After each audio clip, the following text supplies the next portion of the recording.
In the 21st century, Africa saw three severe cases of sleeping sickness. The first one began in 1896 and lasted until 1906 and primarily affected Uganda and Congo. This outbreak is thought to have killed 500,000 individuals. African Trypanosomiasis is a microscopic parasite that affects both humans and animals with similar etiology and epidemiology. This parasitic infection is caused by two subspecies of Trypanosoma brucei, Trypanosoma brucei gambiense and Trypanosomiasis rhodiense, while the third subspecies, Trypanosomiasis brucei, is only infectious to animals. African Trypanosomiasis is also known as sleeping sickness because one of its distinct symptoms is a disturbance in sleeping pattern. TB gambiense is the species that causes the chronic type of sleeping sickness in West and Central Africa. TB rhodiense is responsible for acute form of the disease. Sleeping sickness is curable, but it is said to be fatal if it is left untreated.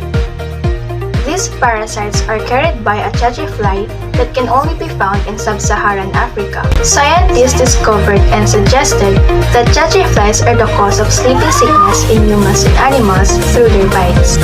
The disease is mostly transmitted through the bites of an infected tsetse fly, but it can also be transmitted in other ways.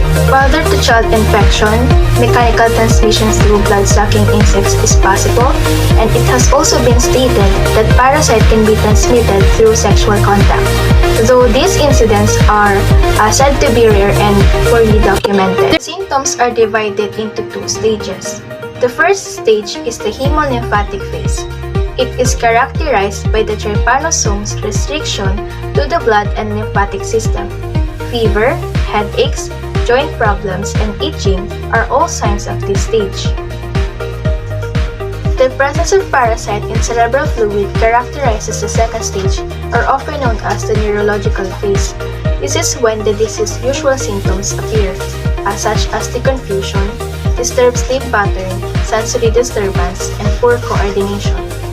When diagnosing African trypanosomiasis, you need to do a screening for potential infection, which involves using serological tests, which is only available for Trypanosoma brucei gambiense, and checking for clinical signs, especially swollen cervical lymph nodes. Diagnosing by establishing whether the parasite is present in body fluids. Staging to determine the stage of disease progression. This entails clinical examination, in some cases analysis, of the cerebrospinal fluid obtained by lumbar puncture. Diagnosing must be made as early as possible to avoid progressing to neurological stage in order to elude complicated and risky treatment procedures. Diagnosis requires confirming the presence of the parasite in any body fluid. It may be difficult to detect trypomastigote root and plasmas because peristemia levels are usually low and variable. The classic approach for diagnosing infection is by light microscopic detection of the parasite in lymph node aspirate. Concentration techniques and serial examination. There are two drugs used for the first stage of treatment, which is pentamidine, discovered in 1940, used for the treatment of the first stage of Trypanosoma brucei gambiense, sleeping sickness. Despite of negligible undesirable effects, it is in general well tolerated by patients. Next is Soramine, which is discovered in 1920, used for the treatment of the first stage of Trypanosoma brucei rhodesiense. It provokes certain undesirable effects, including nephrotoxicity and allergic reaction. There are three drugs used for the second stage of treatment. First is milazoprol, which is discovered in 1949. It is used for the treatment of both gambiense and rhodesiense infections. It is derived from arsenic and has many undesirable side effects, the most dramatic of which is reactive encephalopathy, which can be fatal. It is currently recommended as first-line treatment for the rhodesiense form, but rarely used in the gambiense form.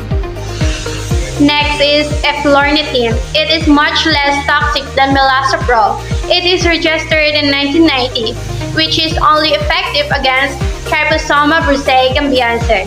It is generally used in combination of Nefortimox but can be used also as monotherapy. The regimen is complex and cumbersome to apply. And last, Nefortimox. The Nefortimox F-lornithine combination therapy was introduced in 2009. It simplifies the use of F-lornithine by reducing the duration of treatment and the number of perfusions. But unfortunately, it has not been studied for Trypanosomia brucei rhodesiense. Fexinidazole is a drug used for both stages. It is an oral treatment for gambiense, human African trypanosomiasis, and it was included in 2019 in the WHO Essential Medicine List and WHO Human African Trypanosomiasis Treatment Guidelines.